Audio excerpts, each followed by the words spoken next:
So last weekend, my best friend Jake invited me over for our traditional Friday night Monopoly showdown. You know, the one where we both swear it's just a friendly game and then end up arguing about the rules of free parking like two retired lawyers with too much time.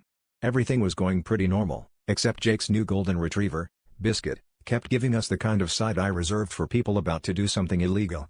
I thought it was just the dog being weird, but I should have known better. This was Biscuit, after all, whose greatest hits include eating an entire sock and once, horrifyingly, Jake's tax refund check. Anyway, after about 20 minutes and me narrowly escaping bankruptcy by mortgaging Baltic Avenue, I noticed the stack of Monopoly money looked suspiciously skinny. Like, thinner than my patience for Jake's house rules. Jake gets up to get us snacks, and suddenly Biscuit leaps onto the table in a flurry of fur and enthusiasm, and before I can say do not pass go, the dog is inhaling those little colorful bills like they're gourmet treats.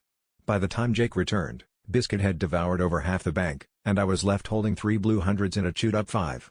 Jake just stared at the carnage, sighed, and muttered, "Well, at least he's not eating my homework anymore."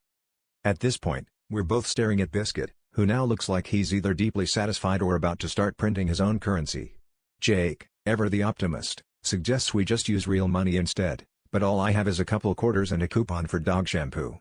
So, because we're nothing if not resourceful, we invent a new Monopoly rule: any money lost to Biscuit is now a debt owed to the other player, payable in either cash, snacks, or other negotiable items.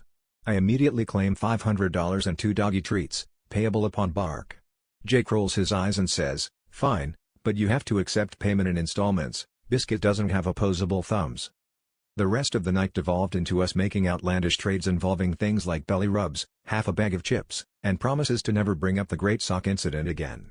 In the end, I left Jake's house richer in laughter but poorer in fake money, and Biscuit just looked pleased with himself, as if he'd finally figured out how to win at Monopoly without ever passing go. So now Jake owes me $500 and 2 doggy treats, which I intend to collect. After all, a deal's a deal, and in this house, debts are always fully enforced.